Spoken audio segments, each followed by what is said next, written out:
అందరికీ నమస్కారం. మీ ఆధ్యాత్మిక ఎదుగుదలను కాంక్షించే పిరమిడ్ మాస్టర్ ప్రకాష్ యూట్యూబ్ ఛానల్ను సబ్స్క్రైబ్ చేసుకోండి, అందరికీ షేర్ చేయండి. Thank you. అందరికీ నమస్కారం.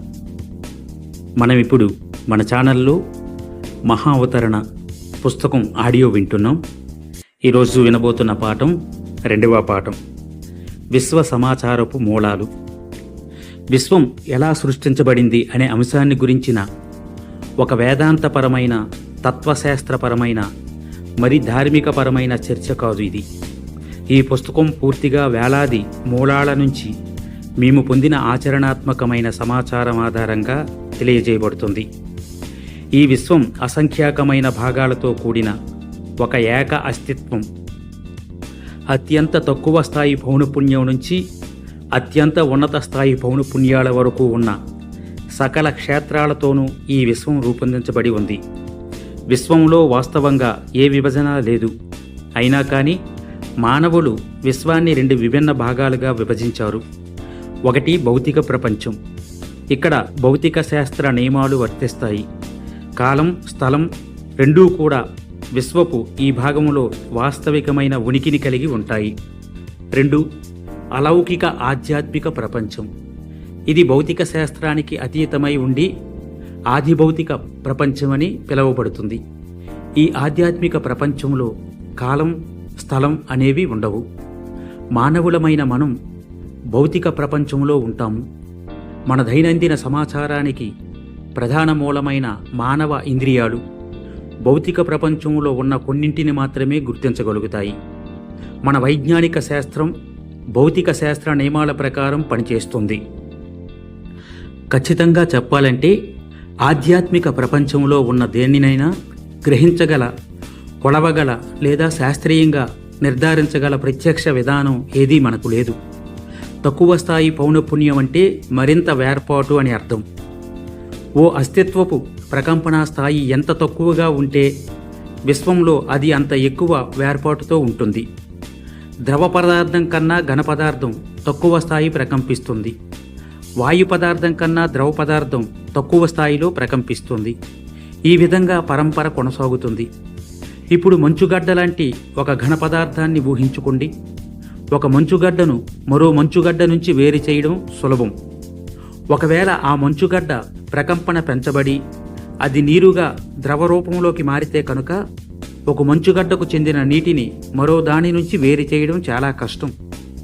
ఒకవేళ ఆ నీటి ప్రకంపన మరింతగా పెంచబడి అది ఆవిరిగా మారితే కనుక అప్పుడు వేరువేరు మంచుగడ్డల నుంచి వచ్చిన భాగాలుగా ఆ ఆవిరిని విడగొట్టడం అసాధ్యం. అందువలన మనం ఏ భాగపు ప్రకంపన పౌనపుణ్యాన్నైనా పెంచిన కొద్దీ అది ఏకతకు మరింత దగ్గరగా వెళుతుంది. ఏ భాగపు ప్రకంపన పౌనపుణ్యాన్నైనా మనం తగ్గించిన కొద్దీ మరింత వేర్పాటినే మనం సృష్టిస్తాం. తలాల మార్పు మనలని ఏకతా దిశగా తీసుకెళ్తుంది. భూగ్రహం మరి మానవాళి తమ పౌనపుణ్యాన్ని పెంచుకొని 4వ తలానికి ఎంతగా చేరువైతే అంతగా మనం ఏకతకు దగ్గరవుతాం. ఉన్నత పౌనపుణ్యం దగ్గర మనం ఒక ఉన్నత స్థాయి నాగరికతగా పరిణమిస్తాం. ఎందుకంటే ఇక మనం భయం మరి నియంత్రణల ఆధారంగా పనిచేసే బదులు షరతులు లేని ప్రేమ ఆధారంగా పనిచేయడం ప్రారంభిస్తాం. మనం ఇతరులను మన నుంచి వేరుగా ఉన్నట్లు చూడడం ఆపేసి వారిని మనలో భాగంగానే గుర్తించడం ప్రారంభించగానే మనం భయపడడం ఆగిపోతుంది.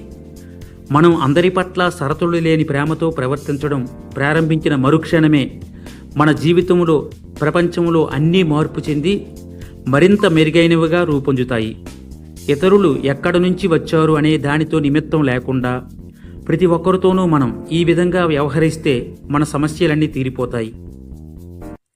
విశ్వంలో కేవలం 2 శక్తులే ఉన్నాయి. ఈ విశ్వంలో కేవలం 2 వ్యతిరేక శక్తులు మాత్రమే ఉన్నాయి. ఒకటి కాంతి. ఈ శక్తి మన ప్రకంపనను పెంచి మనల్ని ఏకత వైపు సమీపంగా తీసుకెళ్తుంది. 2 చీకటి. ఈ శక్తి మన ప్రకంపనను తగ్గించి మనల్ని వేర్పాటు దిశగా తీసుకెళ్తుంది. కాంతి శక్తులు ఉన్నత స్థాయి నాగరికతలకు ప్రధానమైన శక్తి కాగా, చీకటి శక్తి దిగువ స్థాయి నాగరికతలకు ప్రధానమైన శక్తి. మనం ప్రస్తుతం చీకటి నుంచి కాంతి వైపు పయనించే ప్రక్రియలో ఉన్నాము. ఇందువలనే ఒక అత్యంత సకారాత్మకమైన ఫలితం, మరి మనం ప్రస్తుతం ఊహించనైనా ఊహించలేనంత అద్భుతమైన లక్షణాలతో కూడిన జీవితం, సమాజం వస్తుందని ఈ మార్పు మనకు హామీ ఇస్తుంది. అనేక ప్రకంపనా స్థాయిల దగ్గర సహజీవనం. ఈ విశ్వం సకల పౌనపుణ్యాల క్షేత్రాలతో కూడి ఉండడం వలన మనం ఒకే ప్రదేశంగా పరిగణించే చోట ఏకకాలంలో అనేక జీవరూపాలు ఉండగలుగుతాయి. మన ఇంద్రియాల గ్రహణ సామర్థ్యం ఎంతో పరిమితమైనది కావడం వలనే మనం ఈ జీవరూపాల ఉనికిని గ్రహించలేకపోతున్నాం. అంతేకాకుండా ఇక్కడ భూగోళంపై మనం తక్కువ స్థాయి ప్రకంపనతో ఉండడం వలన ఉన్నత ప్రకంపనా స్థాయి దగ్గర ఉన్న ఇతరుల ఉనికిని చూడలేకపోతున్నాం లేదా గ్రహించలేకపోతున్నాం. సాధారణ మానవుడి గ్రహణ శక్తి మొత్తం విశ్వ పౌనపుణ్యపు క్షేత్రంలో దాదాపు 0.5% కన్నా తక్కువకే పరిమితమైపోయింది. దాని అర్థం ఏమిటంటే ఈ విశ్వంలోని 200 వస్తువుల్లో మనం దాదాపు 199 చూడలేకపోతున్నాం, మరి అనుభూతి చెందలేకపోతున్నాం. ఇంతటి పరిమితమైన గ్రహణ శక్తితో ఉన్న మనం మనతో పాటుగా మనుగడ సాగిస్తున్న ఉన్నత స్థాయి నాగరికతలను గుర్తించడంలో విఫలమవ్వడం ఏ విధంగానైనా ఆశ్చర్యం కలిగిస్తుందా? టెలివిజన్ సెట్టు మరి టీవీ కేంద్రాలు. మీరు టెలివిజన్ సెట్తో ఒక ప్రదేశంలో ఉన్నారని ఊహించుకోండి. అయితే ఆ టీవీ సెట్ కట్టేసి ఉంది. అక్కడ ఉన్న ప్రతి టీవీ కేంద్రం వేరువేరు కార్యక్రమాలను ప్రసారం చేస్తున్నాయి. మరి ఆ కార్యక్రమాలన్నీ మీరు ఉన్న చోటే ఉన్నాయి. అయినా కానీ టీవీ కట్టేసి ఉన్నంత వరకు మీరు ఏమీ చూడలేరు లేదా వినలేరు. మీరు టీవీ సెట్ను ఆన్ చేసి ఒక నిర్ణీత ఛానల్కు దాన్ని శృతి చేయగానే మీరు ఒక నిర్ణీత కార్యక్రమాన్ని చూడడం మొదలు పెడతారు. అయినా కానీ మీరు ఆ నిర్ణీత ఛానళ్లలో వస్తున్నదే చూడగలుగుతారు, వినగలుగుతారు. కానీ ఏ ఇతర ఛానళ్లలోని కార్యక్రమాన్ని చూడలేరు. మానవ మనస్సు కూడా ఒక టెలివిజన్ సెట్ లాంటిదే. మానవ మనస్సు అచ్చం ఒక టెలివిజన్ సెట్ లాంటిదే. సరైన ఛానల్కు శృతి అయితే కనుక ఈ కార్యక్రమాల్లో దేన్నైనా లేదా అన్నింటినీ చూడగల సామర్థ్యం మనస్సుకు ఉంది. అయితే టీవీ సెట్ లాగానే అది కూడా తనను తాను స్వయంగా శృతి చేసుకోలేదు. మనస్సు 2 ప్రధాన భాగాలుగా విభజించబడి ఉంటుంది: చేతన మరి సుప్త చేతన. మన చేతనా మానసం అనేది మనం మెలకువగా ఉన్న అన్ని సమయాల్లోనూ మనం వినియోగించే హేతుబద్ధమైన, ఆలోచించే, తర్కించే మనస్సు. మన సుప్త చేతన మానసం అనేది మన సమస్త జ్ఞాపకాల, అనుభవాల భాండాగారం. మనలో తమంతట తామే జరిగే చర్యలు అన్నింటినీ కూడా అది నియంత్రిస్తుంది. ఉదాహరణకు మన శ్వాసక్రియ, మన గుండె కొట్టుకోవడం, మన నాడి కొట్టుకోవడం మొదలైనవి. ఒకే ఛానల్ ఉన్న టీవీ సెట్టు. మన చేతనా మానసం మన ఇంద్రియాల నుంచి సమాచారాన్ని గ్రహిస్తుంది. అది ఈ సమాచారాన్ని వినియోగించుకొని మనకు నేర్పబడిన తర్కాన్ని ఉపయోగించి ఆలోచిస్తుంది. ఈ తర్కం అనేది మన నమ్మకాల వ్యవస్థలో ఒక భాగమైపోయింది. మన ఇంద్రియాలు వర్తమానంలోని మన వాస్తవానికే పరిమితమై ఉండడం, మన వర్తమానంలోని వాస్తవాన్నే తర్కబద్ధంగా గుర్తించాలని మనకు నేర్పబడడం వలన మన భౌతిక ప్రపంచం అనే ఛానల్ ఒక్కదానికే ముందుగా శృతి చేయబడి ఉన్న ఒక టీవీ సెట్ లాగానే మన చేతన మానసం పనిచేస్తుంది. మనం నివసిస్తున్న త్రిదిశా తలపు ప్రపంచమే ఎప్పుడూ మన అనుభవానికి వస్తూ ఉంటుంది. మనం మేల్కొన్న స్థితిలో ఉన్నప్పుడు ఇతర అనుభవాలు మన చేతనా మానసానికి అందుబాటులో ఉండవు. అనేక ఛానళ్లతో కూడిన టీవీ సెట్ చేతనా మానసంలా కాకుండా విశ్వంలోని సకల పౌనపుణ్య క్షేత్రాలను అందుకోగల సామర్థ్యం సుప్త చేతనా మానసానికి ఉంది. ఊహించగలిగిన ప్రతి ఛానలు అందుబాటులో ఉండే ఒక టీవీ సెట్ లాంటిదే సుప్త చేతనా మానసం.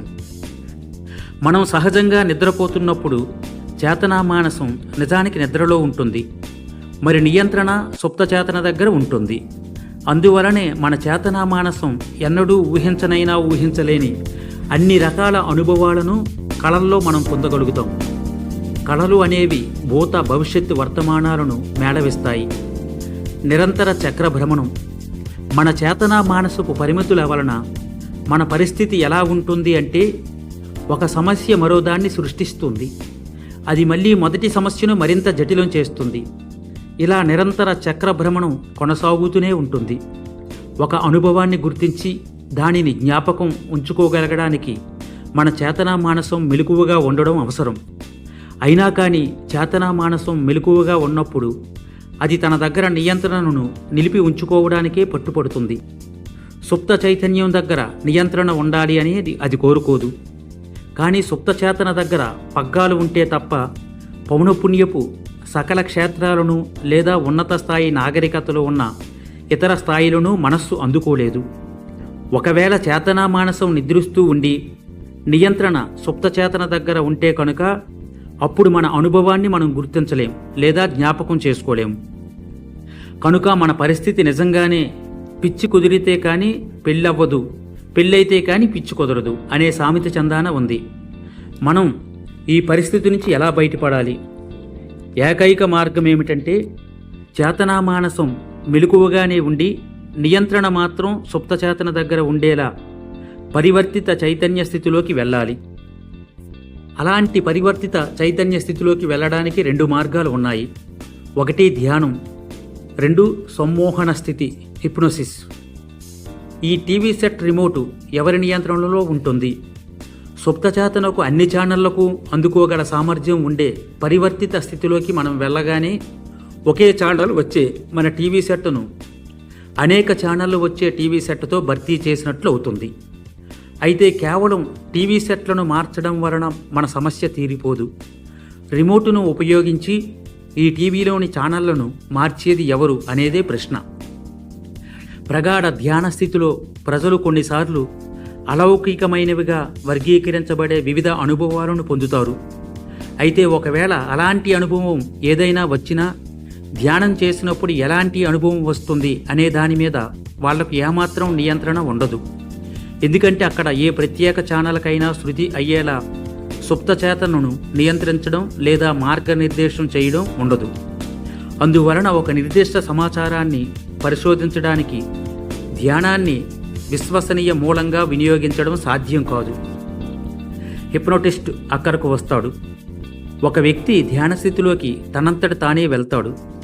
కానీ సాధారణంగా సమ్మోహన ప్రక్రియలో మాత్రం హిప్నోటిస్టు అతన్ని ఆ స్థితిలోకి తీసుకెళ్తాడు. సమ్మోహన స్థితిలో ఆ వ్యక్తి సుప్తచేతన మానసం నియంత్రణను కలిగి ఉంటుంది. కనుక అనేక ఛానళ్ల టీవీ సెట్లో ఏ ఛానల్నైనా లేదా పౌనఃపున్య స్థాయినైనా అందుకోగల సామర్థ్యం కలిగి ఉంటుంది. అదే సమయంలో హిప్నోటిస్టు చేతనా మానసం పూర్తి నియంత్రణత కలిగి ఉండి ఆ వ్యక్తి సమ్మోహన స్థితిలో ఉండగా మార్గనిర్దేశం చేస్తూ ఉంటుంది.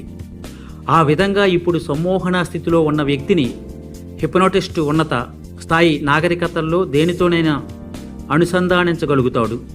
కేవలం ఛానళ్లు మార్చబడుతుంది అని హిప్నోటిస్టు సూచిస్తే చాలు.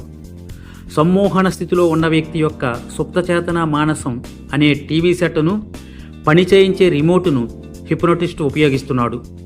ఆహా, ఇప్పుడు మనకు విశ్వపు సమాచారం పూర్తిగా అందుబాటులో ఉంది. ఆధ్యాత్మిక సమ్మోహన స్థితికి ఉన్న శక్తి ఇదే. ఈ పుస్తకంలోని సమాచారాన్ని అందించిన మూలాలు.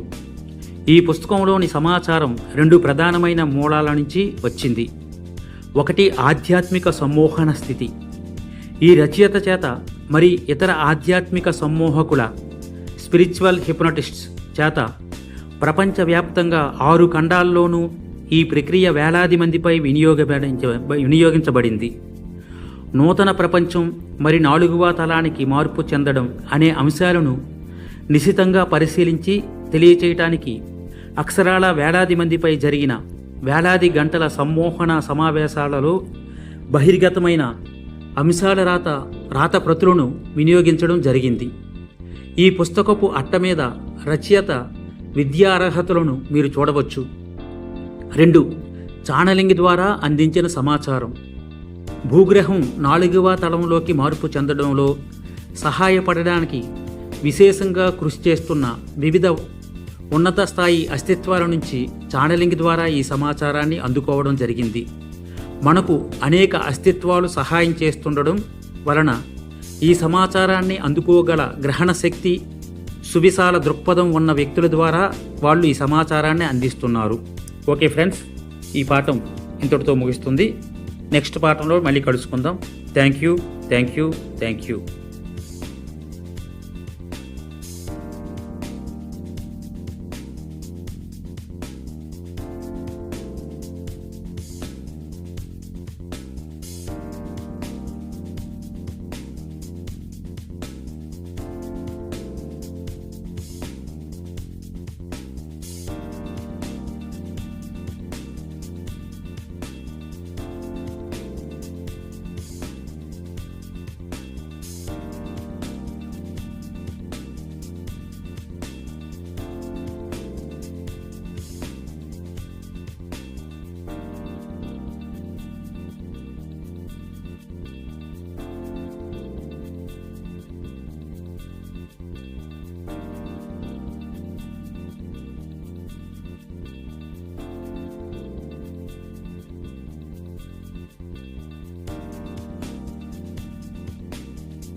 Thank you.